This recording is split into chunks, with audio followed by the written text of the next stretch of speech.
the lesson. And you gon' learn today, how your team they play, how they play, boy. You gon' learn today, how your team they play, how they play, yeah. We represent that swag, that MEAC, and let me say, what's up to Tennessee, stay. Tune into the HBCU Sports Lab with Dr. Bill, Mike and Charles, and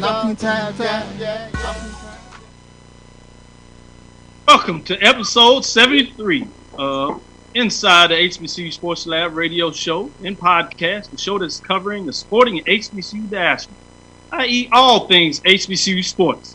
For institutions large and small, we share insights and information on the HBCU sports culture, HBCU athletic aesthetics to help HBCUs and alumni to understand the business of HBCU sports. I'm your host, Dr. Kenyatta Cavil, along with my co-hosts, Mike Washington and Charles Bishop. We are filming from our home studios and sending a signal live to our KSOH 1230 AM studios with the Texas Radio Hall of Fame, Ralph Cooper, in beautiful home of Texas Southern University from Houston, Texas. And as we see, Professor Charles Bishop, as they say, as you're doing your studying, Professor Mike Washington in a lot of ways as well. I see you have your Texas Southern University cap on there. How's it going? It's going well, Dr. Cavil. You know, I got quite a few inbox and quite a few text messages to show off my Texas Southern spirit. So here we go. Show a little Texas Southern love today. At least you can still say "Go Tigers." Exactly. No doubt. How you doing, Mike? Oh, I'm doing good, man. I'm just good to hear about my good friend and everything else, Mr. Ralph Cooper. So I'm supporting the TSU love as well. My shirt is not clean. It's the only TSU shirt I have, and it just wasn't clean, so I couldn't pull it out today. No problem. As we get started, we'll have our guests coming in about 6:15. The first group, Cory Staples, with their new show and her guests. We'll bring them in about 6:15. We're going to do the first part where we do a little news update, and we'll get in a nice little interview and get an update and see where they're going there. So with that, let's start with Charles. As we said, we have the Hall of Famer, Texas Radio Hall of Famer, Ralph Cooper, that was announced last week. So I want to get your thoughts on that. And then we'll go to Mike and give you a chance to give your thoughts in regards to Ralph Cooper and his accomplishments.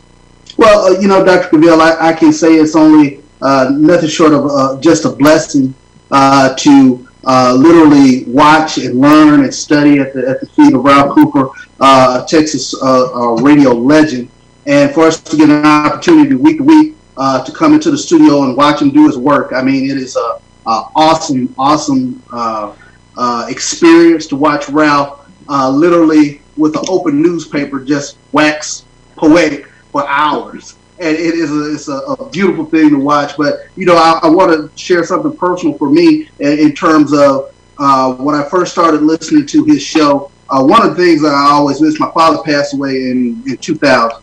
And I got an opportunity, that was a part of me that was missing, got an opportunity to listen to Ralph. And for a lot of ways, it was reconnecting back with how I learned HBCU athletics, how I learned the SWAC, how I learned boxing, baseball. Just to hear that perspective coming from Ralph, it's just knowledgeable in all sports. I mean, he has forgotten more SWAC history than I'll probably ever know. And I want to say congratulations to Ralph. It couldn't go to a more deserving individual. Yeah, no doubt about it. Well said, Charles. I echo all your comments. Mike, what are your thoughts? History. Where do I start? As you know, I come from a family that used to sit around the table at Thanksgiving or any other holiday and talk about the old days of the SWAC and the SWAC relays. And they talk about old sports, and you couldn't go through one of those conversations without hearing Ralph Cooper's name. When I was very young, Ralph Cooper was one of the first African-American journalists who would sit it was then kind of sports after the news show. And it would be kind of a three-man set. And he could talk to any sport. And this was, I'm talking in the 80s, mid to late 80s. I was a young kid, but I would stay up to watch him. And I remember watching those shows and remember what a wealth of knowledge he was. And to go through all the people that he's interviewed, Sugar Ray Robinson, Joe Louis, I mean, they're really Muhammad Ali. Exactly. You could just sit in the presence of this man and just learn and absorb information, and he's always willing to give it to you. So even, when I started, working this, he was, a wealth of knowledge. And I just kind of like just sitting there and absorbing all of the information, the history that this man has. Because, if you're not from the Southeast, the South, I mean, you don't know Ralph Cooper, there's something wrong. His name transcends so much. Well said, Mike, and I echo those as well. My comments will come in regards a little bit. I was a professor and thought I knew a lot about sports, to be honest with you. And obviously a lot of that was in regards to the business side, and Ralph knows that as well. But his ability to cover it and the fact that he gave me opportunity, which means now I have an opportunity to bring you all on board in regards to this show, and all the credit goes to him. And it's not like he's done that just for us. He's done that for many people over the years in regards, really, in a lot of ways, to young people. He's always had a heart to make sure that young people had an opportunity in a lot of ways. Excuse me, there's flyers in here a little bit. Had a way to give them the opportunity to take the next steps, to do the things that he did over the years, and literally being a beacon for seeing the world change in a lot of ways. Many people say we still have ways to go, but the fact that he started when he was literally in many of those press boxes, the only African-American, black, whichever you prefer, in those spaces, and do such a tremendous job just is worth paying homage to. And so I wanted to take this time as we open up this show to honor Ralph Cooper in regards to what he's done in radio, but really outside of that. And so it's good to be able to give people their roses before their time comes. And so with that, I just wanted to acknowledge Mr. Ralph Cooper, our very own, as he gets it done in so many ways. With that, going back to you, Charles, any other news that you wanted to talk about today? Yeah, big news, and especially here for us in the state of Texas. The State Fair of Texas was canceled, but for now, the Grambling versus Prairie View game is still on. So that's one of the big news coming out of the state of Texas today in terms of the State Fair, which is always a huge crowd pleaser here in the state of Texas, Big Tex and everything, and the State Fair Classic being involved around the game, Red River rivalry as well. But as of now, Grambling versus Prairie View will still go on as scheduled. Now that's big news, and that one was really released earlier today. The update that I have at this point is that they're still talking about playing the game, Grambling and Prairie View. This was for the State Fair Classic. Now it's going to be hard to imagine that they could play the game at the State Fair with this going on, but it's a conference game. Many people may not realize between Prairie View and Grambling. So with that, if the SWAC has a season and these two institutions decide to play, they will still play. The promoter owns the rights to the game, so it'll be interesting to see where does he decide to have the game. Does he continue to have it in Dallas? Does he continue to have it at the Cotton Bowl? Or will this come back to whoever's the home team at this point this year? It'll be interesting to kind of follow and see what is the nexus in regards to what's going on there. With that, Mike, what else do you have in regards to news of the day? Well, and then there were two more. To the latest list of HBCU fall season cancellations, the latest being Langston University announced Friday that it's canceling fall sports. And then you can also add Wiley College to that list. So that's a growing list. Both universities met with the respective bodies. They didn't take the decision lightly, but I think, as we said a couple of weeks ago when we started seeing early cancellations, that this thing will continue, and these two certainly won't be the last. So, oh man, that's right. That did just happen. This stuff is changing so fast. Yeah. And we talked about cancellations last weekend with Morehouse. Until you brought it up, I almost forgot that was actually this week's news and not last week's news in a lot of ways in regards to the timing of the show. So I'm glad you brought that to the table because we continue to see this take place. Obviously, in terms of HBCU, this is the third private school, second one in Texas. But this is the first time that we heard a public institution at the HBCU level that announced in terms of Langston that they were counseling the athletic season, including the sport of football. Amazing in terms of what is taking place. This is a chance for me to tell everybody to continue to be safe, particularly those that are right here in our backyard in Texas and Houston. You've heard the reports. Hopefully, people will continue to take this extremely serious because that is exactly what it is. With that, Charles, do you have any additional news that you wanted to bring to the table? Sure, and as we cover all things with the HBCU diaspora, we talk about the bands, and this comes to us from the band world, from HBCU Gameday, by our guest coming on a little bit later, but Southern's Human Jukebox. They're done with the Knicks parade after the All Lives Matter post. Southern University's marching band, the Human Jukebox, will no longer be leading the way for the Mystic Crew of Knicks. The Mystic Crew of Knicks is an all-female carnival crew organization based in New Orleans, which has been hosting the largest Mardi Gras parade since 2012. And this is a statement from SU's Director of Bands, Kendrick Taylor. For several years, Human Jukebox, which includes our fabulous dancing dolls, has led the way for the Mystic Crew of Knicks in New Orleans. That practice has now come to an end. We will not participate in an organization whose leader proclaimed all lives matter during a time of global unrest in response to the fatalities of Black Americans at the hands of law enforcement, as well as those who carry out hate crimes. So big news coming from the band world. Of course, you know, Mardi Gras, huge in the state of Louisiana, in the South. So that's a big news coming from the Southern University Human Jukebox Band. Yes, noteworthy news in regards to that. And as we talk about it around this space, we tell you about the HBCU sports, HBCU athletic aesthetics, which include the marching sport that you hear many people talk about and how ingrained it is in terms of the HBCU sports culture. So the fact that you touched on that is extremely important in how broad perspective and that Southern University is in regards to the commitment in terms of what we're taking place. Many people say there are two pandemics taking place right now. That is the COVID-19 pandemic and the racism pandemic. So that's another example of people moving forward with Black Lives Matter and juxtaposing it in those that feel the need to say all lives matter outside of the framework for people trying to paint this particular picture. With that, Mike, another news that you want to bring to the table? Yeah, uh-oh.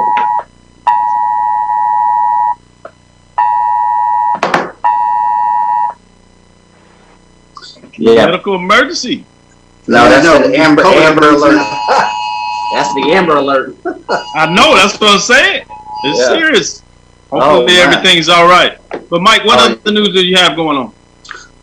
So I know we'll get into a little bit later, but you know the recent changes with Howard is big news. I'd like to start and just highlight on how big that is. You know, the recent announcement that Howard University Sports had joined the Northeast Conference as associate members. That is tremendous. Now this is mostly spring sports, so this impacts the men's soccer and women's lacrosse. Will play in the Sun Belt and ASUN respectively, at least initially, and then you'll have men's and women's soccer, men's swimming and diving for the winter. Then you have women's lacrosse, and then you have golf, all joining the Northeast Atlantic Conference for the upcoming 2020 to 2021 season. So this is a move that allows them to play NCAA Division I level golf, swimming. It gives the NEC or Northeast Conference, a 10 or 11 school conference in several sports. So it's an interesting move. It comes on the heels of a lot of movement across the HBCU landscape. So wondering, well, what's the next strategic, if you're thinking chess, what's the next strategic move in the overall HBCU landscape? But to have 6 teams, mostly rooted in the spring, decide to move to another conference, you had to wonder how long this would be in the works, how long this has been in the works and been negotiating as well. So. Yes, one thing as we prepare to bring on our guests, Cory Staples and Dominique Whitehurst, is they'll be joining us shortly for as they talk about their new show, Air It Out, as a partner of HBCU Gameday. Look forward to that interview, and we'll come right to that once they join us pretty much shortly. One context I did want to add to that, Mike, in regards to Howard, because a lot of people are concerned in regards to what does this mean for the bigger picture. And the deadline date of July 1st has come and passed. And so a lot of people had rumor with Delaware State going to Northeast Conference. Some people had Howard talking about whether they were going to the Patriot League. Some people even snuck out to the Ivy League, although I didn't think that was real at all. But the fact that this should be looked at a little differently. These are sports that, for the most part, or all the sports, I should say, not even for the most part, these were sports that the MEAC did not have in part of their ledger. Right. And when you look at HBCU sports, when you talk about men's and swimming, also an added note is the fact that only North Carolina A&T and FAMU had swimming along with Howard over the last 10 years, and both of those school institutions dropped those sports. So Howard happens to be the only HBCU institution with a men's and swimming. So when you go into this, you want to give your programs the opportunity to go to NCAA tournaments.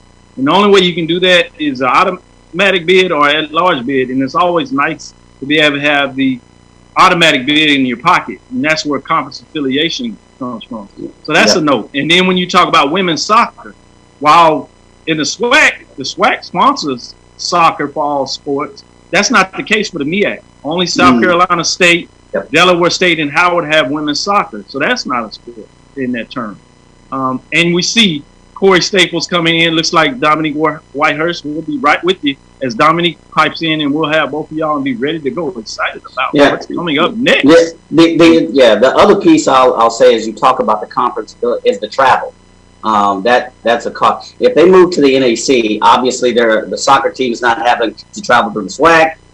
Yeah, but the SWAC actually removed them from the conference this off season. A lot of that news hadn't necessarily came out yet, so they didn't have conference affiliation because the SWAC decided because of the distance travel. It was actually the SWAC that decided to sever ties and take away their bid, if you would, in terms of conference affiliation there. So that's one reason that I wanted to kind of put that on the table and clear that up a little bit, that this was more about them having conference affiliation along with women's lacrosse. With that, without further ado, we have, as you know, Cory Staples and Dominique Whitehurst in terms of their new show. As they bring it to the table, let's bring them in appropriately. Air It Out. Ladies, how you doing? I'm doing really well. Thank you for having us. Hi. Oh, it is doing well. It is our pleasure. Pleasure. With that, let's go ahead and get into these interviews where we'll get a chance to learn a little more about yourselves. Let's start with you, Cory, in regards to this question. And then, Dominique, if you would jump right in after that. Tell us about yourselves. So I got my bachelor's from the University of Florida, where I was on the women's basketball team there. And I got my bachelor's in telecommunications news. And after that, I transferred and did my last year of eligibility for the FAMU women's basketball team. And I am now obtaining my master's in sport management there. And while I was at FAMU, I was able to be the sideline reporter for the FAMU football team for the ESPN3 segment with Rattler Production. So I was able to kind of dive more into my passion of broadcasting, and it led me here, and I had some close ties with FAMU, some people at FAMU. So it really just was able to catapult me, and now I have this opportunity with HBCU Gameday, and it's very exciting, and it's kind of just helping me even expand much more into that broadcasting realm that I'd like to get into, specifically sports. So yeah, that's just a little bit about me, a Gator turned Rattler. I like it, especially when you talk about the sport management program. I like that. With that, Dominique Whitehurst, if you would, go ahead and tell us a little bit about yourself, and then we'll get into Air It Out. How did that come in? And we'll let Charles and Mike jump in and ask some further follow-up questions as well. But go ahead, Dominique. Sure. Well, as he said, my name is Dominique Whitehurst. I received my undergrad from the University of South Florida down in Tampa, where I majored in mass communications and broadcasting. And of course, I had this big dream of being the next Stuart Scott and the next Maria Taylor. But then I started getting into the production, and I was like, I like this here. So production and directing has always been my baby since I've graduated. So coming from there, I took some time off, and I worked with a few collegiate departments within their athletic communications department, where I directed and edited my own sports weekly TV show turned coaches show. So that really catapulted me into my love and passion for producing and directing. Coming to now, like Cory, I'm also obtaining my master's in sports management at the great Florida Agriculture and Mechanical University, and it just has been a wonderful, wonderful experience since I've been there. Like Cory, myself, while Cory was doing a lot of the front of the camera, I was right there being her right man woman, being her production assistant, being her producer when it comes to all of her sidelining and everything that Cory do. I was right behind the camera rooting her on, making sure no flops, no flips, and it's just been amazing the things that these doors have opened up for both Cory and I. While Cory was basketballing, I was sidelining, so roles kind of switched during the season, and so they pushed me into not so much unfamiliar territory, but something I just haven't really done in a while. And that was really fun, doing some sidelining for both men and women's basketball team before I got the opportunity here through HBCU Gameday, and ever since then it's just really catapulted and took its own thing, and I'm loving it though thus far. Certainly. I like the way that y'all have been well integrated into the FAMU way, the way that y'all speak about Florida A&M or Florida Agriculture and Mechanical University, as you stated, Dominique. We're going to state, that's right, strike again. You can do that on the show. This is a HBCU show. No, she can't. She can't do that. Don't go that easy. Come on. I would say welcome to the SWAC, but it sounds like Mike may have umbrage to that. Before I actually pass it on to him, let me stick with you, Dominique, and tell us a little more about how did Air It Out come about? How did Air It Out come about? Well, really honestly, shout out to Mr. Wally Pitt. He really birthed the idea for me and Cory. They know that we both have a strong background within broadcast journalism and everything. But the thing was, I want the mindset of just letting Cory do her own thing. Cory, you love being in front of the camera. You record it. You do what you got to do. Just give me the film. I'll edit it. I'll make it look nice. I'll make everything go boom and bam. And then we got it. But Wally was basically like, no, you have the chops. You can do it. And Cory was right there putting with me. And Cory and I were great friends. And so putting us in front of a camera was no problem for us. And so it's basically just a regular conversation that we have. The show is basically just us talking about what we see going on in not only the sports culture, but just Black culture in general. So we try to talk about, of course, HBCUs, because that's the platform that we're on. And every day we want to show how great this side of the grass is. But aside from that, we always try to talk about things that are going on aside from just sports. So things that are happening with finances, things that are happening with just like everything that's been going on from Corona to Black Lives Matter movement. We just really try to cover everything because, like I say, our show is aired out. And I know when you have stuff on your chest, you always want to get it off. And so that's definitely what Cory and I do throughout the span of our TV show. I got a chance to see that first episode. Great job, ladies. Really good bringing that. And I was excited about seeing a different perspective, to be honest with you, in terms of part of this HBCU family, as I like to call it, the sport and HBCU diaspora. But with that framework, let me pass it to Charles and allow him to jump in here with the question. Sure. Ladies, and I wanted to ask this question now that you've integrated yourself into this Florida A&M broadcast journalism. How is it coming in to a school that has birthed a Pam Oliver, Tiffany Green, who now does play-by-play for ESPN? Talking about that environment that you guys have ingratiated yourselves into. No, definitely. Let's start with Cory.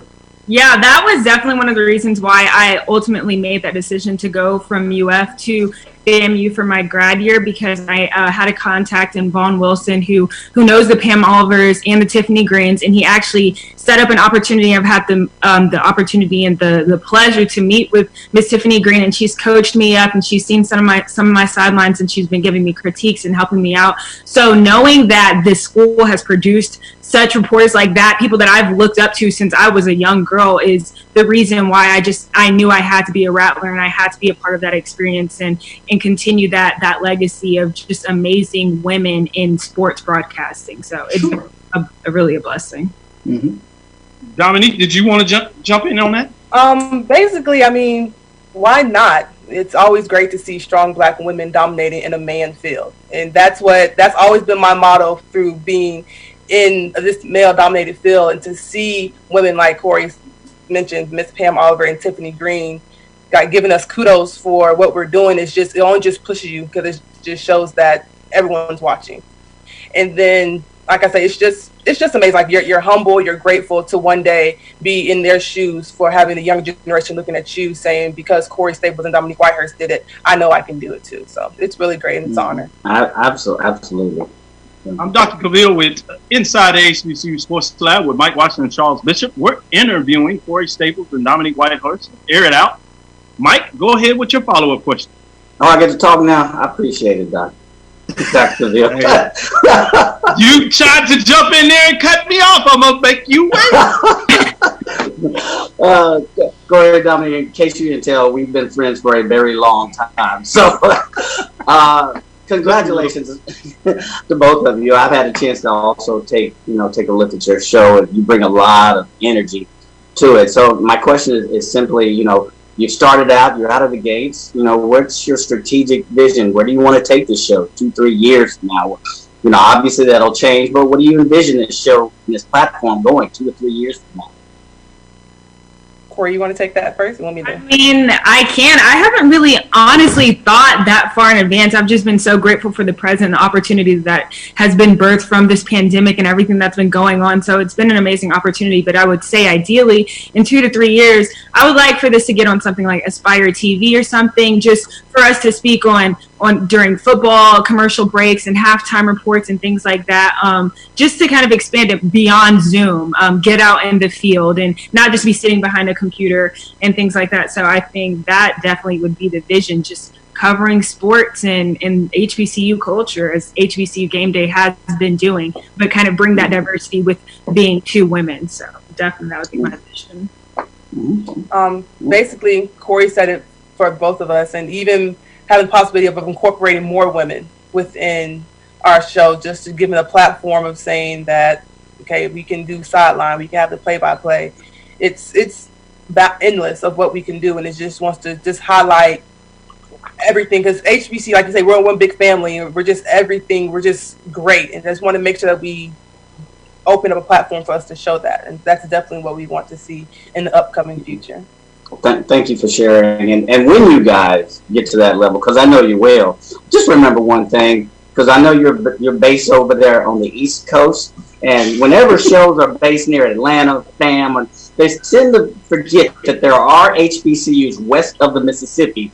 So please, as you start your careers, please remember that. Yes. This is one thing. Got you. Family.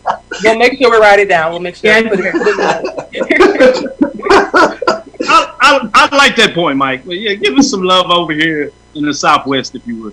Let me follow up a little bit in regards to the gender framework that Mike asked you about. And before I do that, I wanted to add some context. We talked about Wally Pipp as well as Vaughn Wilson, who are part of HBCU Gameday, and that's where your Air It Out, the show, is produced out of that HBCU Game Day. So I wanted to give some context. And Wally Pip and Tyler, for that matter, actually aligning this up when I started asking questions that I wanted you all on the show. So I wanted to give them the appropriate shout out in regards to work that they're doing. They're doing great work over there. And you can see that by bringing amazing people to the table.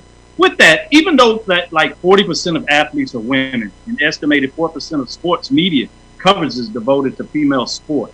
What do you think about this? Does that in any way why you all decided to push forward with this show? Now we'll go with you, Cory, first.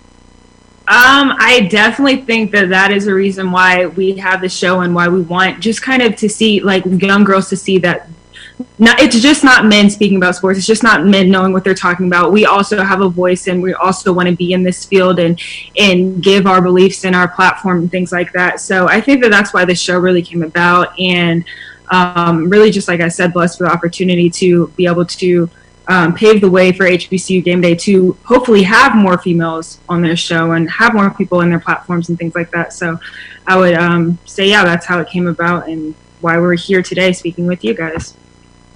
Dominique, if you would please share your opinion on that quick. I've always been the one to say that like you never want to be the afterthought.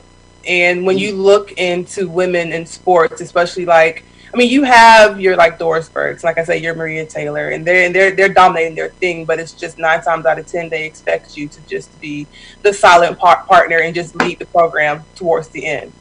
And that's what Cory and I want to show, that we could run it. Like we don't need not to be biased or to be sexist, but it's just to show that you don't have to be the afterthought when it comes to sports. Like you can talk about the topics boldly and not be afraid of what you want to say. And that's really, I think that's Cory and I's goal every time we speak. It's like, you know how they say, Kevin Hart says, say it with your chest. Like we want to make sure like we say it with our chest when we're out there and when we're talking about our topics, because you always have someone coming saying, well, you should have said this and you should have said that, but you have to be a firm believer of what you said. And at first, yeah, it's scary and you have to be timid because you're on this new platform and you're trying to understand what you should say, what you should not say. But after a while, it's just like, yes, opinions have repercussions, but if you don't get your opinion out there, it's always going to be a shoulda, coulda, woulda. So that's definitely Cory and I's goal when we're filming and airing our show. Certainly, I really like that. In a lot of ways, what you're talking about is not being unapologetic, and I love that about people in general when they like that, particularly when they have something to share. And it sounds like you all have something to share with this Air It Out.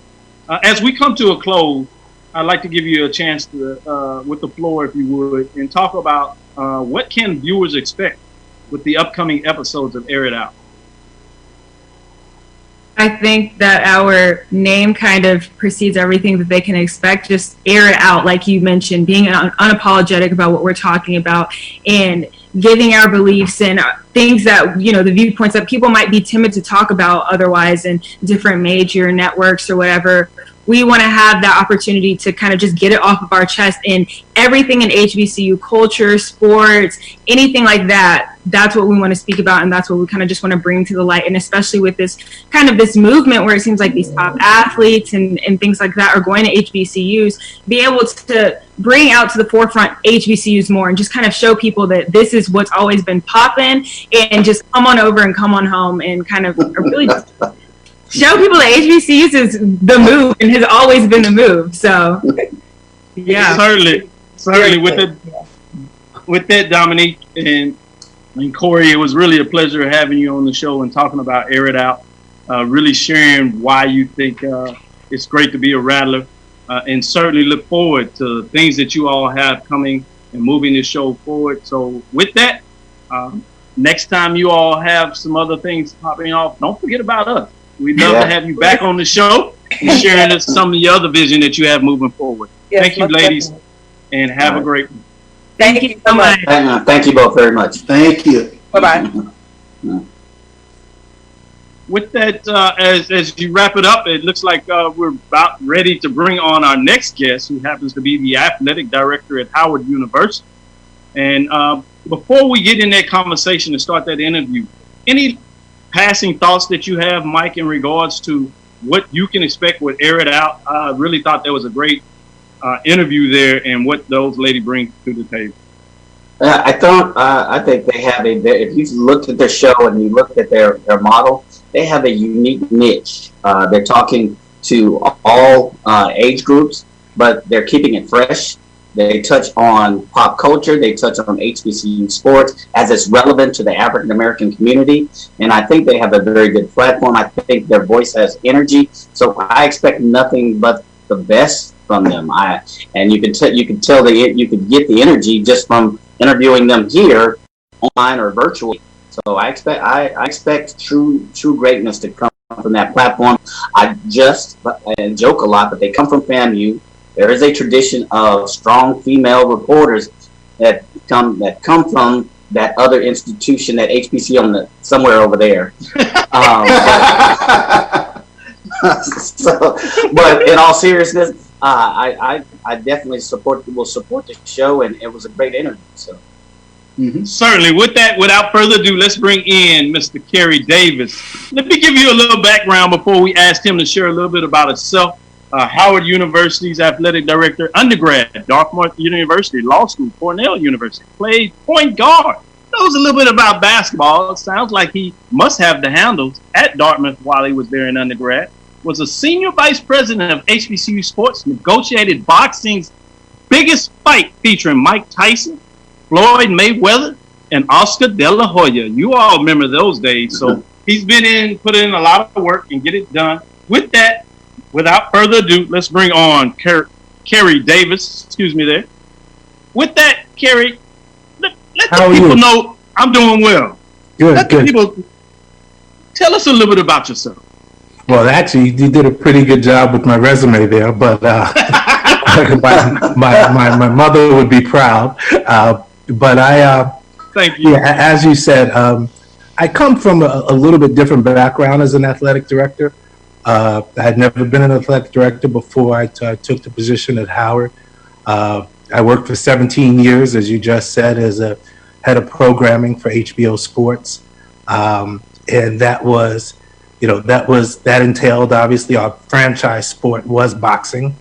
At the time I was there, and we represented, or we televised fights from everyone from Mike Tyson to Oscar De La Hoya to Floyd Mayweather, Manny Pacquiao. And I was the point person behind all of those signings and all of those deals. My background, as you also said, is I'm an attorney. And prior to joining HBO, I was an attorney in the music and theater business. And so I represented a number of entertainers and executives in the music world. In addition to that, I served as the executive producer for a theatrical show called Mama, I Want to Sing, which ran for a long time. I was the executive producer for that show. And then we did some shows on Broadway.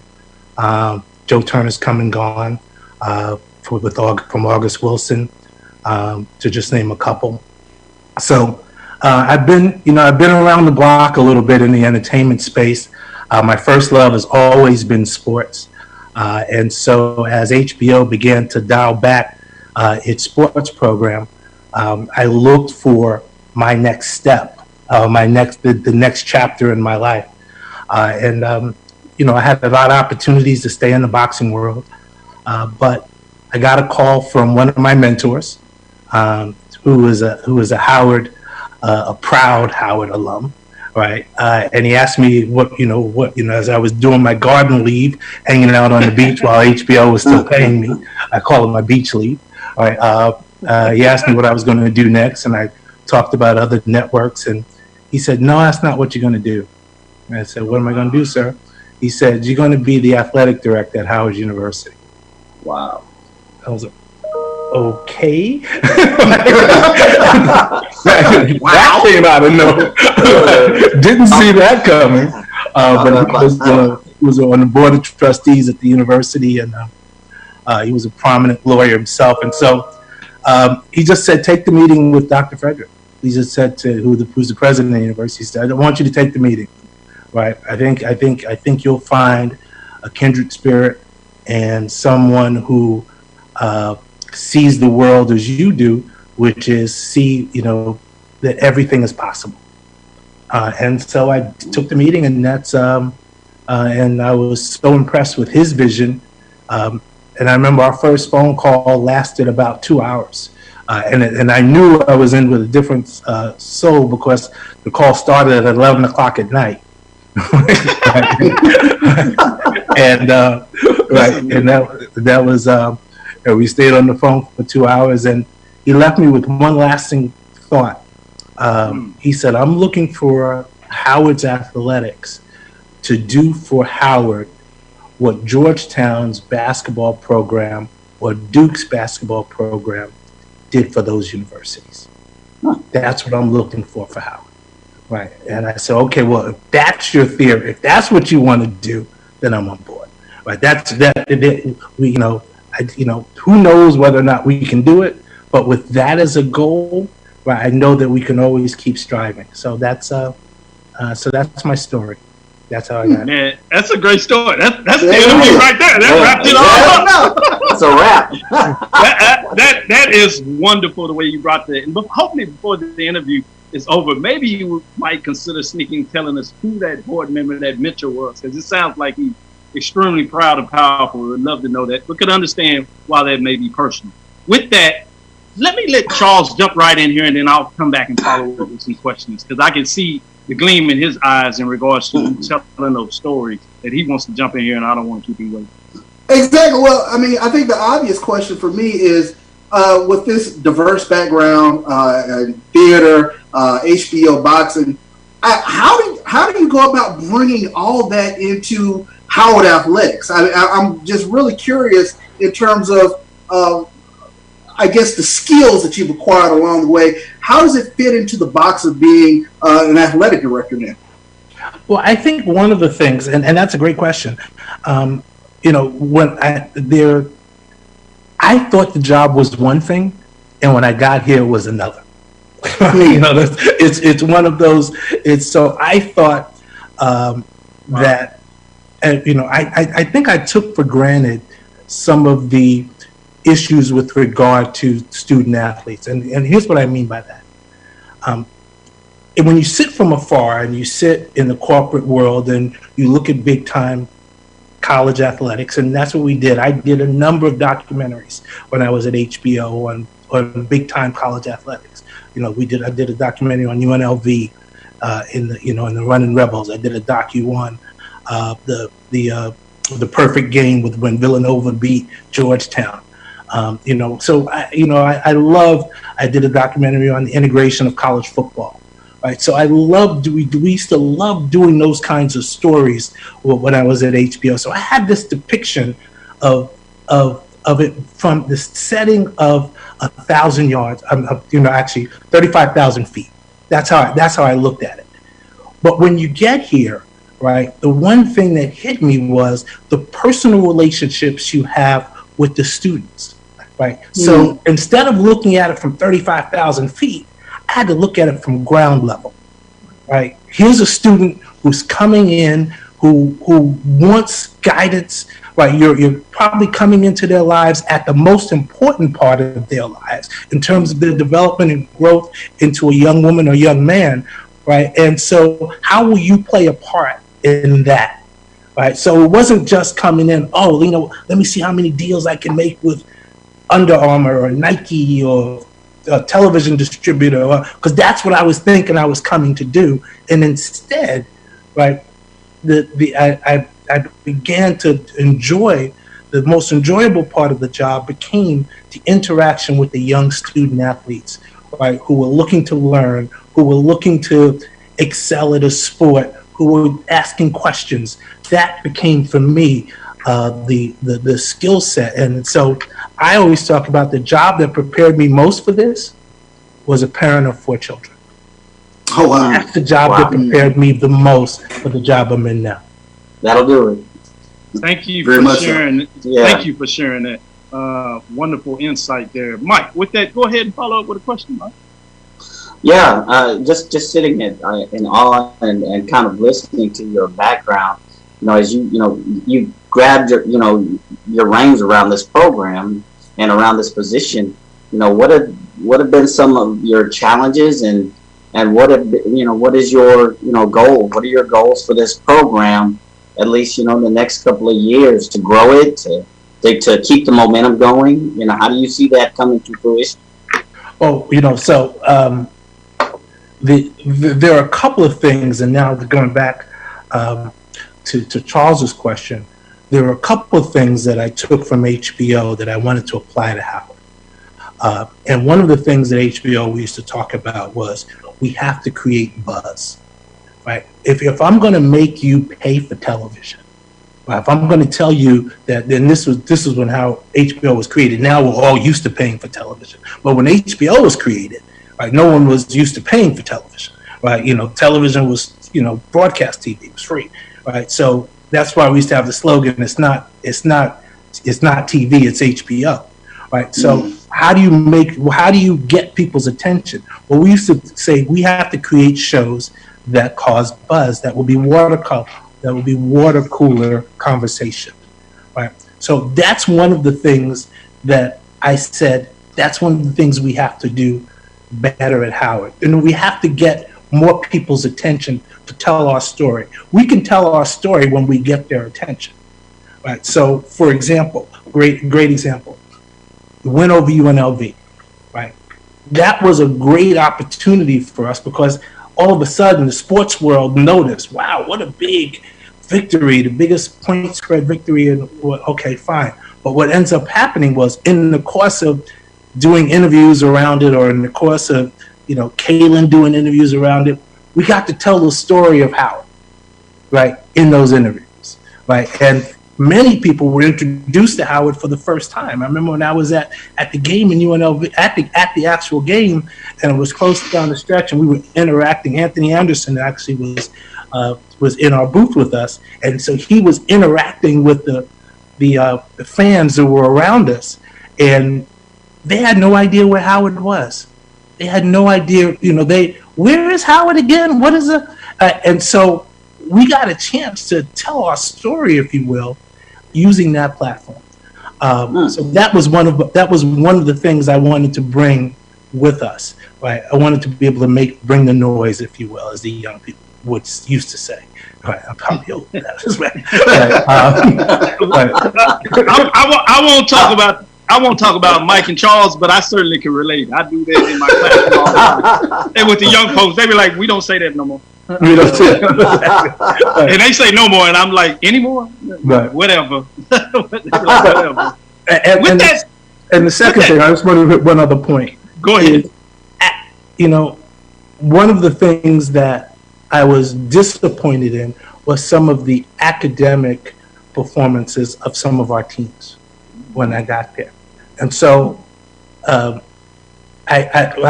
we used to have a phrase that we started, and I started the first session I had with my team is, we have to be who we say we are, right? We have to be who we say we are.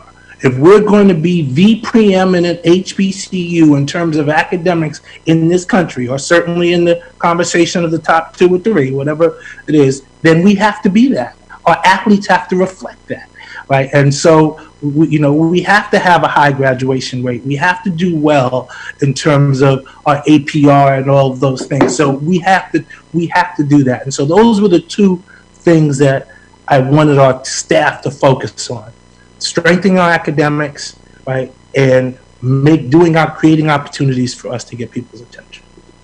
Certainly, and that resonates with me as well. With that, talking a little bit about the buzz part of it, one of the buzz that came out last year was Howard has entered a partnership with Golden State Warriors Stephen Curry to fund the golf program for 6 years. How did that sponsorship come about? That was one of those organic, fortuitous things.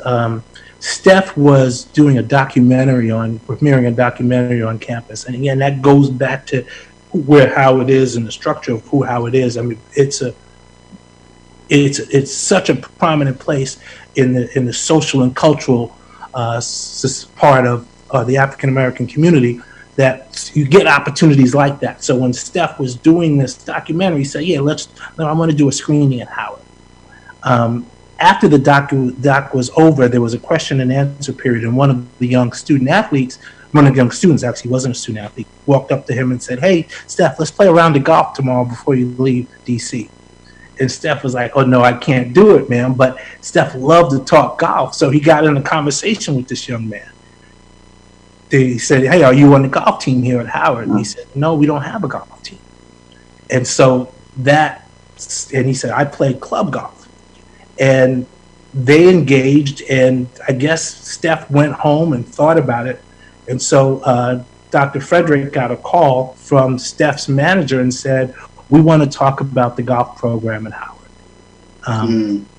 So Dr. Frederick put the manager on to me, and at first they were talking about funding a club team, right? And as we started, and again, this is one of those situations, as we started talking to his people about who Howard was and where we stood in Black culture and Black society, right? It was like a light bulb went off, and they were like, "You know what? Howard should have a golf program, period." Right? I'm going to do it. And so that was literally, I almost dropped the phone. I was like, what? Yeah. So, and I tell you, Steph is an incredible humanitarian, and everything we asked for in terms of getting the program started. From apparel, he used his influence with Under Armour to make an apparel deal, so we'll be sponsored. He's coming up with his own apparel line called SC30. So we will be sponsored by them, and wear his apparel, and it's all of these. I can't wear it. It's all of these tight shirts. Mr. Kerry Davis, you can't just let this slide in. That's breaking news, right? In a lot of ways, talking about that apparel line and the fact that Howard University athletic program, specifically golf, will have that apparel. That's beautiful. That all came together organically in a lot of ways, as you talked about. But the fact that you were able to measurably push that forward. As we're coming up on the time here, I want to make sure that we get this in here, because I know your basketball profile will probably make this really interesting. And the buzz that you talked about is all over this. And Mike and Charles would beat me up if I didn't get this on the table and ask this question. Blue chip recruit, market maker, posted via Twitter that he will make his commitment to Howard University on July 9th, which coincides with the South Sudan Independence Day. What do you think he wants the decision to signify for his home country and Howard University? Obviously, I know there are some NCAA guidelines about that, and so however you can get into that conversation, if you would, please share with us your thoughts on it. Well, as you probably know, I can't talk about a specific student athlete, but here's what I can say.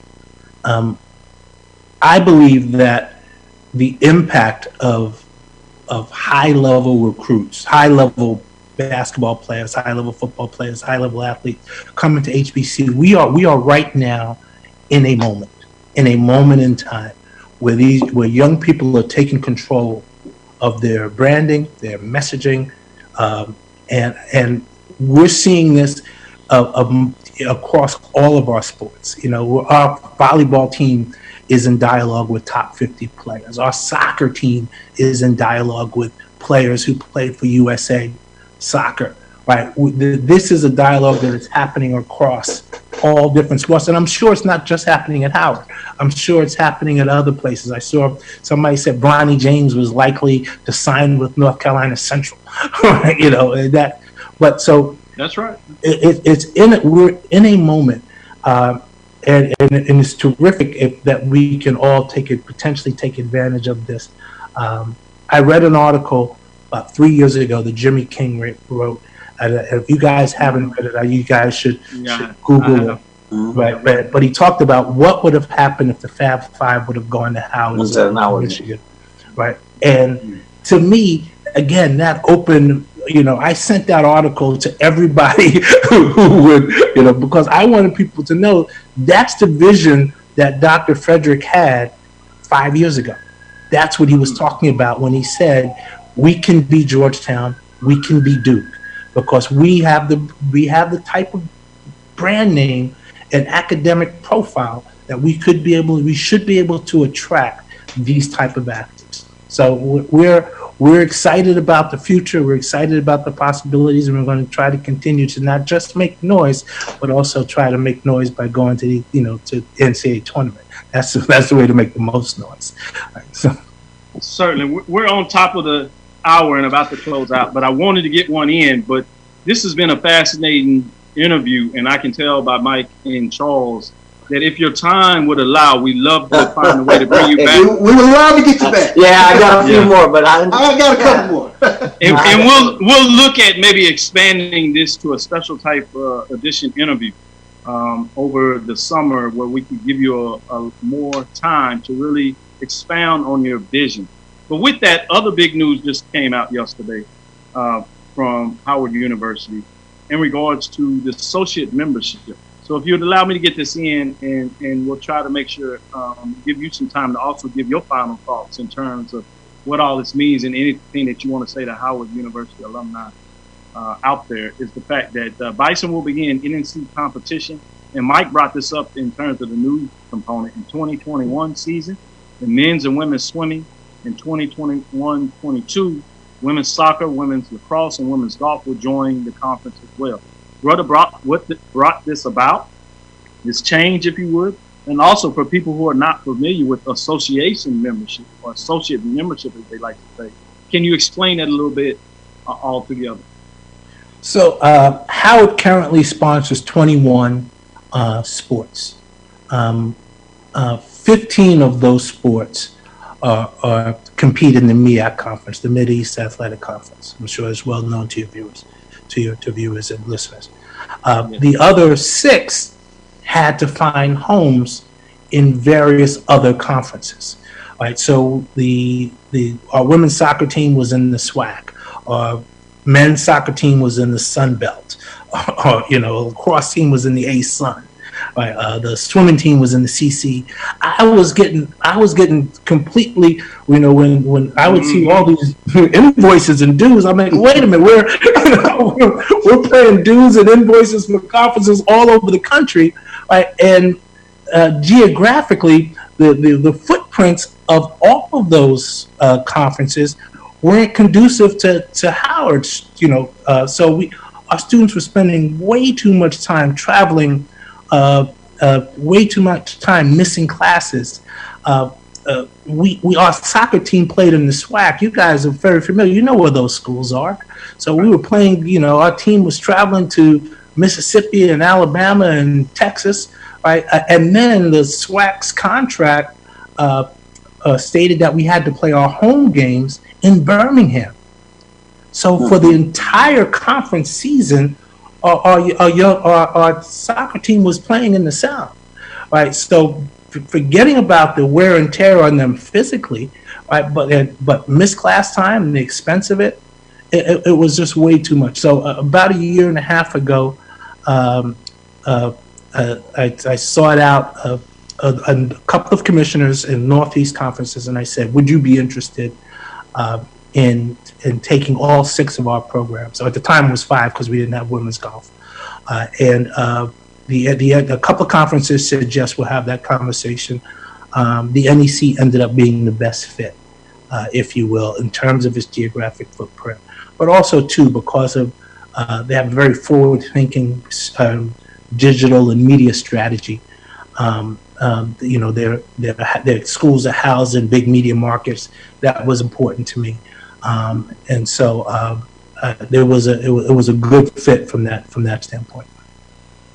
Certainly, with that, we're right on top of that. But I did want to give you a minute or so to talk to Howard University, those alumni that are out there, and what are you doing for the program and what plans you have forward. I know there's not a lot of time to do that, but if you could encapsulate some thoughts at least to them, we'd love to give you that moment to talk about Howard Bison, as we go Bison.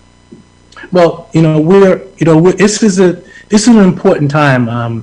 As we're in this global pandemic, it is this time period is allowing us to really rethink strategies and goals, etc. And our goal is to not only excel on the field, but we're really putting a lot of efforts into our academic strategies. And so we're, from a facility standpoint, from an academic standpoint, from an athletic standpoint, we're really looking to compete and grow our athletic department. And we have terrific support from our alumni. Not only do they give up their time, but they also give up their money. And we're excited about where the future is going. And so we think that we'll be, 2020, once we get to the other side of this pandemic, I really think that Howard fans will have a lot to be proud of when they see what we're doing on the field and off. And by the way, our football team's going to be pretty good in Larry Scott's first year. I'm just calling that out now. All right. I'm calling that out right now. Right, I think we picked like the last or next to last in the preseason survey of coaches. I'm telling you that we got a young quarterback. He can't play. We lost Kalen Newton. We lost Ezard. Okay. I'm just letting everybody know. Remember this interview. Our football team's going to be pretty good. Shots fired. I like it. Yeah, I like that, Mr. Kerry. I like that. A little bit of that HBCU culture in there, a little bit about this smack talk. We like that. Well, listen, I may have gone to Dartmouth and Cornell, but I'm from the Bronx. I knew it was somewhere. I want to say thank you for your time, Kerry Davis. And we certainly, like we said, we'd love to have you back. Great interview, great information that you're sharing with Howard University. And we want you to know that you have a space with us anytime that you want to get information out to the HBCU fans out there. So thank you. No, well, thank you for having me, guys. And I look forward to coming back again and telling you guys some boxing stories. I'm looking forward to that. Would love to hear that. Certainly. So let me say this as we sign off on the KSOH 1230 end of our live air. Thanks for THD Agency for sponsoring today's episode. It's a company that sponsors sports entertainment and sports consulting work as we close out on our terrestrial KSOH 1230 AM radio side. For the rest of those that are following us on Zoom and our Facebook Live feed, please stick on because we're going to close out and bring on Rob Calloway. Again, thank you for your time, Mr. Davis. Thank you, guys. Thank you. I hope my team they won, yeah. I hope my team they won, yeah. Man, I hope my team they won, yeah. I hope my team they won, yeah. I tune into the HBCU Sports Lab to see if my team won or lost. If they lost, I'm quiet as a mouse. But if they won, keep tab. I'ma do the dab, yeah. Dr. Cavil, he know what he be talking about. Mike and Charles, they know what they be talking about. They compress the analytic data with your hip hop. If you know them like I know them, they gon' tell you if your team, if they won or lost, and who the ball. So listen to Professor, yes sir, and pay attention, cause he gon' teach a lesson. And you gon' learn today, how your team they play, how they play, boy. You gon' learn today, how your team they play, how they play, yeah. We represent that swag, that MEAC, and let me say, what's up to Tennessee, stay. You tune into the HBCU Sports Lab with Dr. Bill, Mike and Charles, and I'm So, as you know, those that follow us on Facebook Live, this is our bonus part as we bring in and consider our dialogue with Rob Calloway of HBCU Sports Report. He has a little breaking news. It looks like he's taking advantage of this time right now to get in a little exercise. So you all see the man, make sure he stays in shape, takes care of himself, especially it's a good time to do that right now. Seriously, with COVID-19, everybody, follow, pay attention, and take care of yourself. So this is a little bonus hour. So, Rob, before we get into some dialogue about the show today or hot topics that you talk about this week, the transition period that you're doing with HBCU Sports Report. You're on mute. There we go. There we go. Can y'all hear me good now? We good? We good. We good. Oh yeah. All right. So basically, man, you know, I had to take a break away because I've been going so hard. Number one, I needed a break, but number two, I'm fine tuning, man. You can't fine tune the show while you like in the midst of trying to do interviews and all that kind of stuff. So Saturday, I'll be back Saturday. It's just 5 days, man. I can't stay away too long. I ain't like some of these folks, but I can't stay away too long because especially the way everything going in the landscape now, boy, you stay away too long.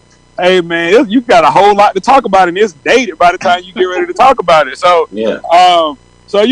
But I had to make sure that if nothing else, that I checked in with y'all.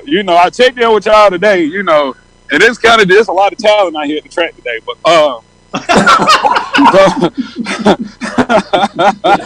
You're talking about sprinters, right? You're talking about sprinters. Well, they ain't really sprinting. They sprinting. They ain't really sprinting. I was the only one out there sprinting. They out there strutting. But, God bless these spandex tights, Lord. Jesus Christ. I don't know what we was doing before that. Boy, I tell you what. I see all kind of, boy, it's a Mississippi Valley kind of talent out here, boy. Like, not football. And I ain't talking about football either. Delta fish. Absolutely. What's going on, fellas? That's it for me, man. No, that's good. Well, you talking about the SWAC and everything with moves. Moving over to the SIAC, a lot of talk out there. We heard in school today. Council. Just last week, we heard about Langston University, Wiley College. What are your thoughts in regards to several of these HBCU programs, specifically counseling their athletic program and going online in a lot of ways for academics? Well, the thing about it is that you gotta safeguard the kids. I had Coach Fobbs on, Roger Fobbs on the show Saturday, and we were talking about COVID and how it's important to protect the kids, and sometimes you have to make the necessary call, even though it might be the tough call. You got to make the necessary call in order to be able to protect these kids, because the one thing about it is kids don't know how to social distance. Especially college students. I wish somebody would have told me at Bama State I need to social distance myself 6 feet from some chick. Like, what? I only went to school to study abroad. And I wasn't going out the country. So it's like, shoot, I couldn't even imagine actually having a social distance. But the private institutions, they kind of have the benefit of being able to make those tough decisions. Because they are private, and so they kind of govern themselves, under whatever bylaws they have. But the state institutions, however, they plugging along like this gonna happen. But the more and more that we see these things, look, we see in the NBA, right? We see all these players test positive in the NBA. WNBA has some players test positive.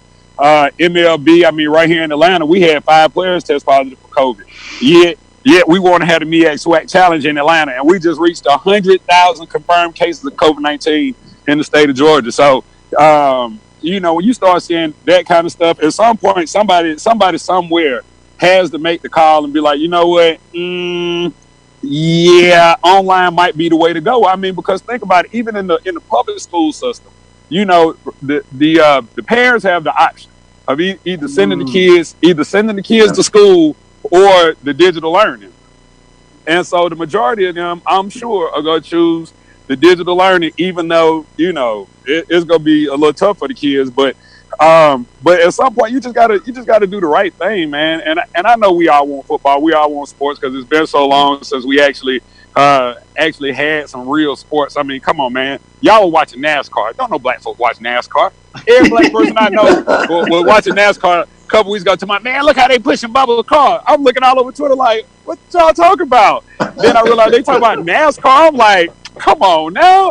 Like, we do not talk NASCAR. I know some folks that's into it, but not like that. But we so desperate.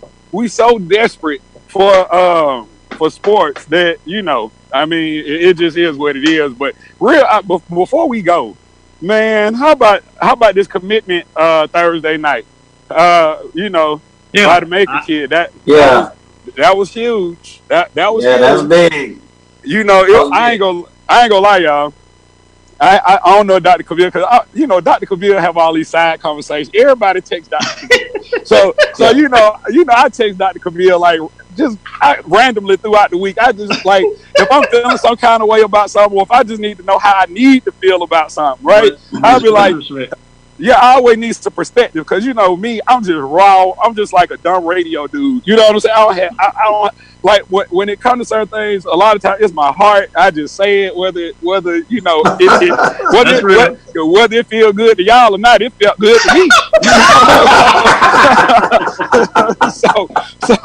So you know, I really didn't know how to feel, man, because Friday morning when I woke up and saw the news, it was like the next thing I saw was like everybody was kind of pissed off because the kid was like he was going to discuss his decision with ESPN, and it was like all of our colleagues were all pissed off. They like, what?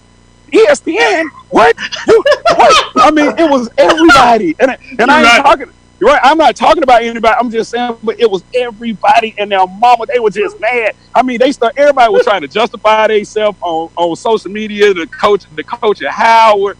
Anybody that would listen. And I'm like, come on, y'all got to be better than this. Like for real, the boy already made the decision. Right, he made the decision to come. Like for real, none of us are gonna be able to give him the damn platform that he needs to be able to talk about why he chose Howard. Like let him go to ESPN first, and then we'll talk to him because y'all still gonna want to talk to him. You know, and you're gonna bring it from a different perspective. That is absolutely right. Right. But you got to let him. You got to let him talk. You got to let him talk to ESPN because that's what sets everything else up on the national. Puts everything else on the national level is when you let him do that, and then you kind of because trust me, like come on, man.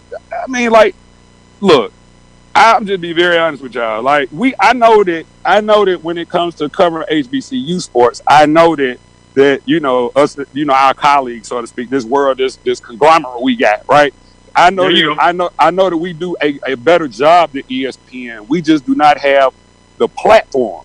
And so because we don't have the platform, you gotta let the boy go ahead and set the table.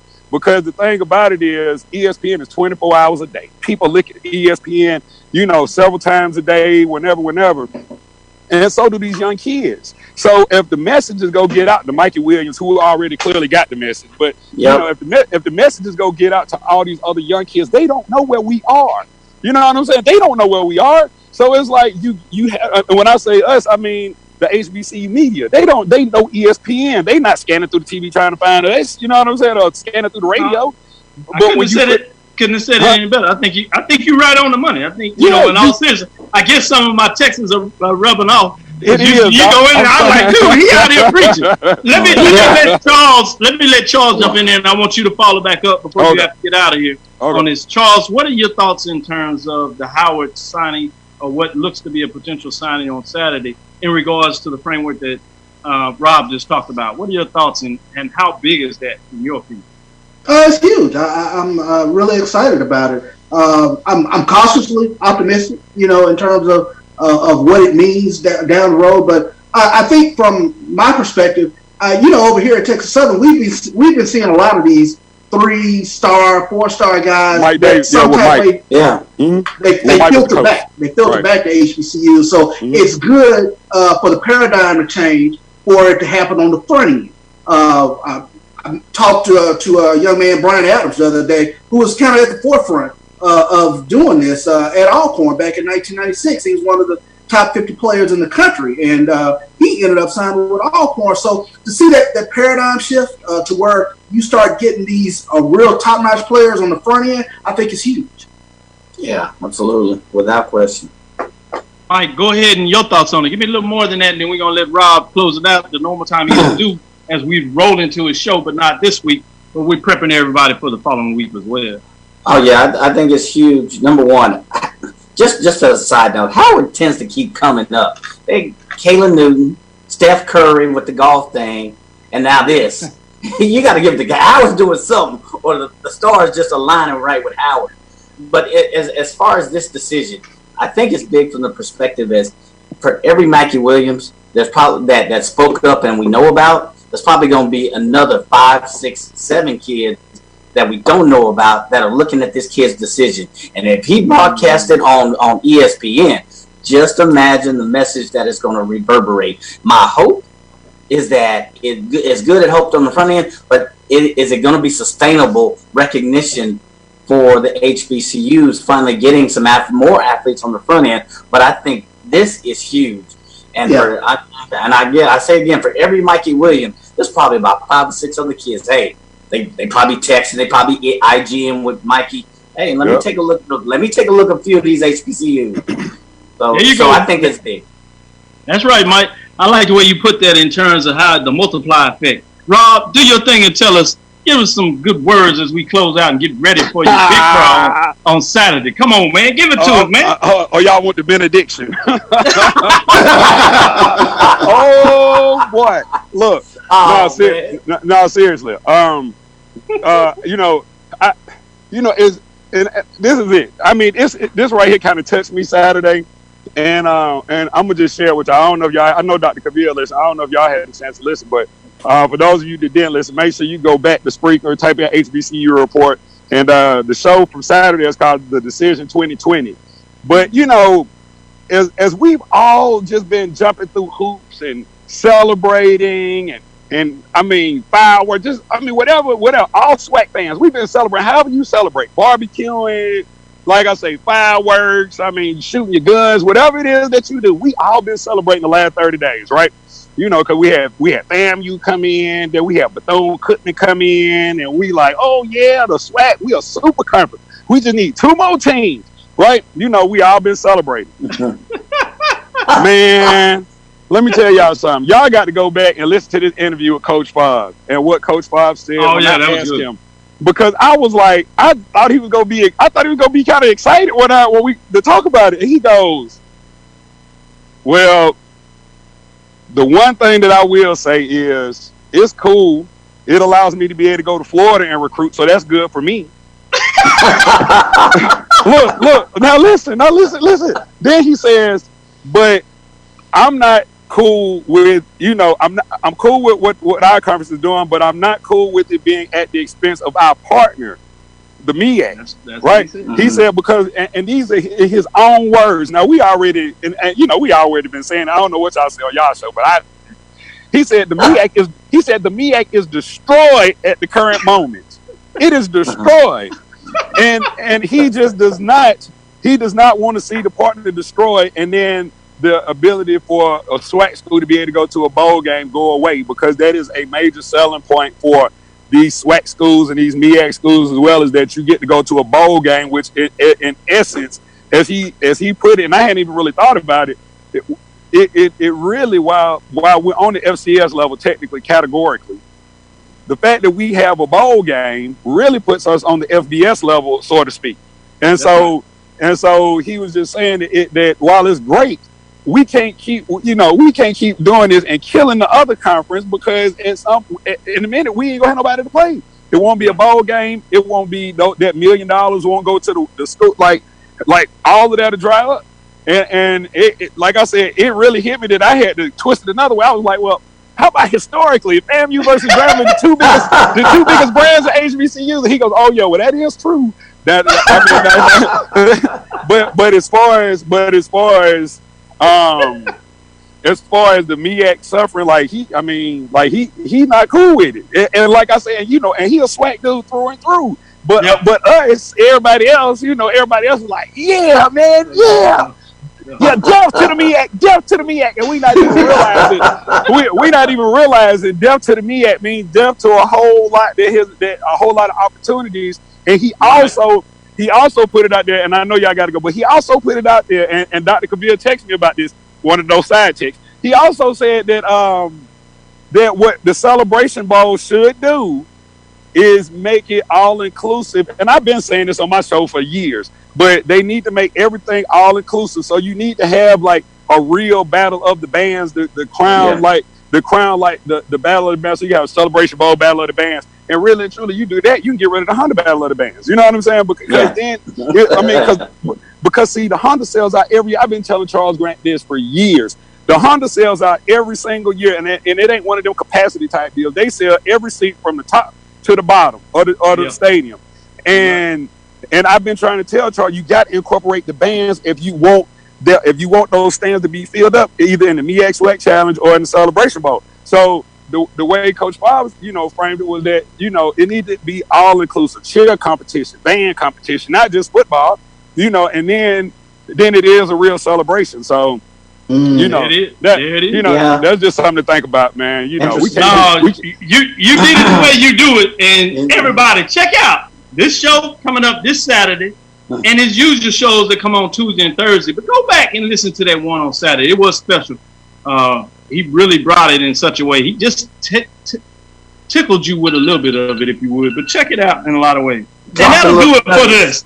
There are little nuggets there. That is Rob Calloway of the HBCU Report. Again, that's Rob Calloway of the HBCU Report. You can catch it again every Tuesday and Thursday. On Tuesdays, right after this show, at 7:15 Central Time, 8:15 Eastern Time. And then on the regular time from 6 to 7 on Thursdays. Again, that's 6 to 7 Central Time, 7 to 8 Eastern Time. And then on Saturday morning, he gets up early and gets it in as it's 8 o'clock Central Time. Got me setting my alarm to get up and listen to the show. Everybody better. They better. And so I am Kenyatta Cavil, a.k.a. the Dean of the College of HBCU Sports. And again, Rob gave me that. And so as we continue to fine-tune this, we have been teasing Mike and Charles. And I do have that in the hopper, the little mix there. But they keep teasing me, so I'm going to make them wait a little longer before they See, that's what I'm talking about right there. See, that's how friendships end. That's how friendships end. That's how friendships end. He's been telling us, I got something for you. Bob got something for you. And then when he get here, he go, you got to wait. You got to wait. You got to wait. Good things come to those that wait. That's what they say. Good things come to those that wait. As long as you're not the one waiting. We hope so. You good. You smiling. You gotta wait. So. I am Dr. Kenyatta Cavil, the Dean of the College of HBCU Sports, with Mike Washington and Charles Bishop. As we come to a close, we hope you enjoyed our lecture today as we brought in 2 great interviews. Go back and check out the show and check it out. Again, we want to thank you for listening to Dr. Cavil Inside the HBCU Sports Radio Show with Mike Washington and Charles Bishop every Tuesday. From 6 to 7 right here on KSOH 1230 AM, Houston, Texas. Again, with Rob Calloway as he closes it up and gives it to him. Check out his show and follow us, because we're going to make sure we slide him in with our show with us. Follow me, Dr. Kenyatta Cavil, on Twitter, Facebook, and Instagram. DrKenyattaCabil. Dream big and continue to move forward. We will talk with you soon. Course lecture dismissed. No doubt about it.